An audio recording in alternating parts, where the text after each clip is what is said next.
Hello,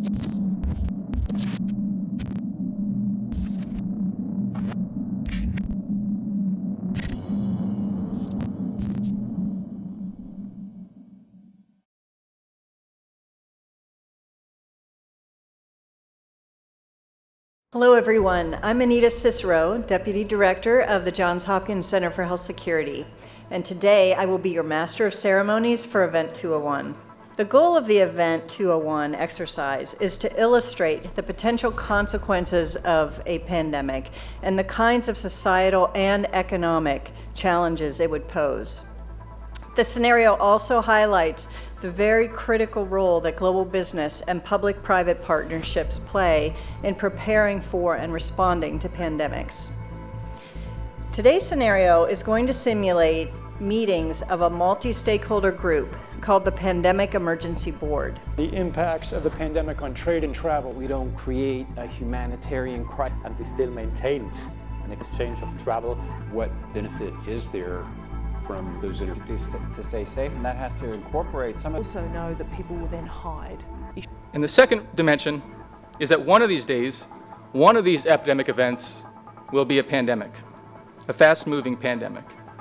And mitigating risk and impact of that pandemic will require an all-hands-on-deck approach.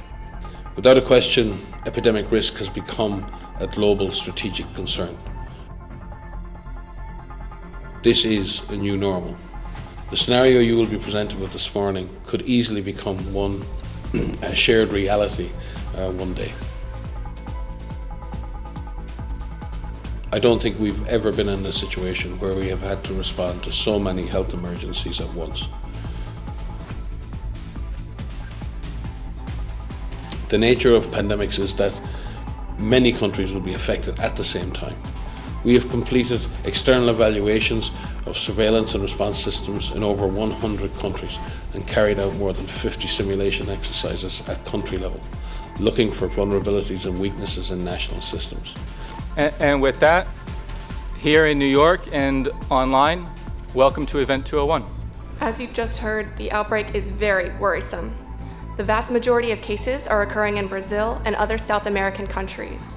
However, as you can see on the screen, there have been some spread to Portugal, the continental United States, and mainland China.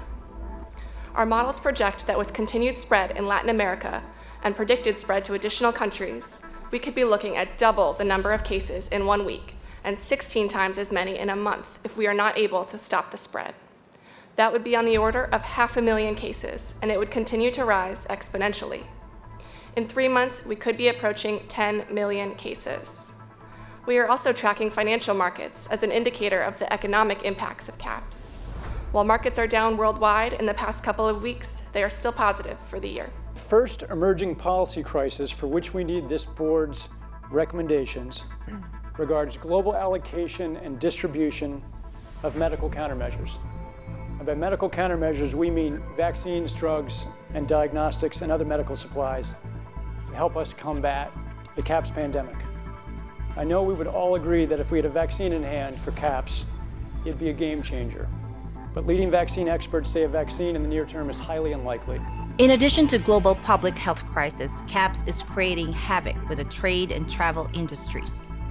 The frightening public health toll of CAPS continues to mount. Patients are overwhelming healthcare facilities around the world, including many of the makeshift triage and temporary care facilities. Businesses of all kinds are struggling to operate, let alone provide basic services as their workers have fallen sick or refuse to come to work. Some companies have allowed telecommuting, but for most businesses and employees, this is not an option. Public health agencies have issued travel advisories, while some countries have banned travel from the worst affected areas. As a result, the travel sector is taking a huge hit. Travel bookings are down 45% and many flights have been canceled. A ripple effect is racing through the service sector. Governments that rely on travel and tourism as a large part of their economies are being hit particularly hard. Consumer confidence has fallen dramatically and people are delaying or canceling discretionary purchases. As a result, manufacturers are scaling back production on many goods. On the other hand, staples like food and medicine are being hoarded. Mandated border closures and trade restrictions are creating severe localized shortages.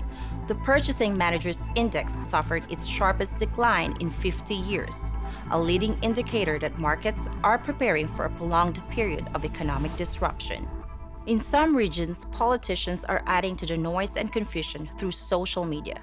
Ban all goods and travel from infected countries, and boycott companies that spread disease are common Twitter refrains often led by public figures.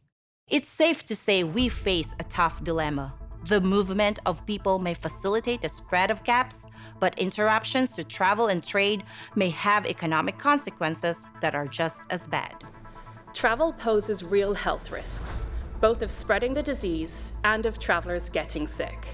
In fact, many travelers to affected regions have gotten sick and some have died. A few countries have actually banned all inbound travel and some trade from those countries. So what does this board recommend? What benefit is there from those interventions that you could implement, and is there any at all? How do we protect the people who are involved in keeping the global infrastructure of trade and logistics going? We need that infrastructure. How to find more money, and then how to best allocate that money. And on finding more money, I go back to the suggestion of G20 finance ministers, because I think it's that perspective that's needed to understand where those pools are, both nationally and internationally.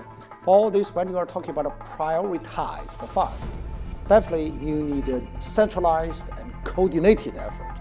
Otherwise, the money will disperse somewhere. So you would envision some kind of centralizing the UN system? Are you thinking? No, I'm not saying the system, because we are in a risk for pandemic, right? So I'm not seeing the centralized system, centralized effort. You have to take my word. So at the moment we want the funds, right? You need the money. So where's the money? So government can supply some money. A lot of private sectors, some are sitting here. You have some money, but now you need a really coordinated, centralized effort. And we know that the hotel business in itself makes up 5% of the GDP.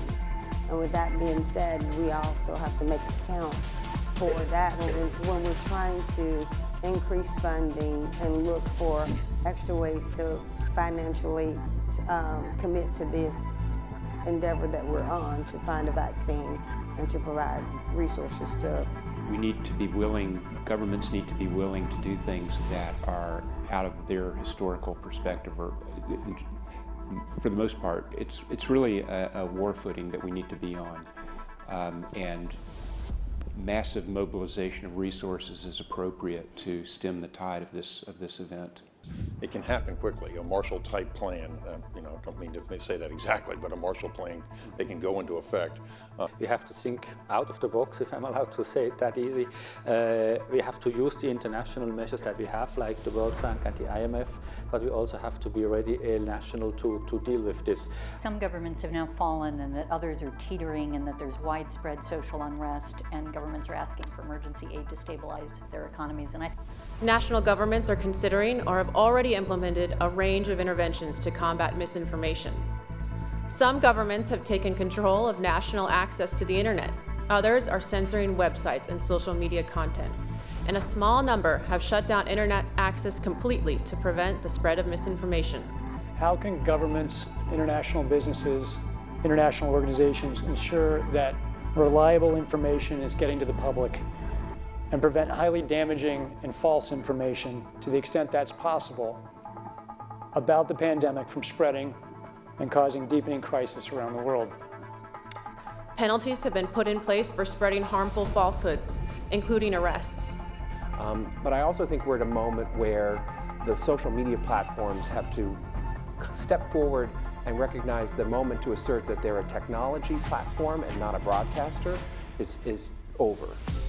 They in fact have to be a participant in broadcasting accurate information and partnering with the scientific and health communities to counterweight, if not flood the zone of accurate information, because to put the genie back in the bottle of the misinformation and disinformation is nigh impossible. So flood. flood good information. So there is work that's being done to actually create algorithms to sift through information on these kind of social media platforms. And I know that the Gates Foundation and others are funding organisations to work on things like this. Trust in traditional media sources has grown while trust in social media sources has gone down, specifically after the last elections in the United States. So I think one of the ways that we need to approach this is to make sure that we have the right representatives on traditional media networks in order to portray our side of the story and make sure that there isn't misinformation. Complementary tactic too is to tap faith-based organizations and civil society and other institutions to recruit them also to basically, almost at a grassroots level, continue to basically have the integrity of the information. And I understand from staff that actually there are also intelligence sources identifying multiple foreign disinformation campaigns. We believe the answer is yes. So, are we as a global community now finally ready to do the hard work needed to prepare for the next pandemic?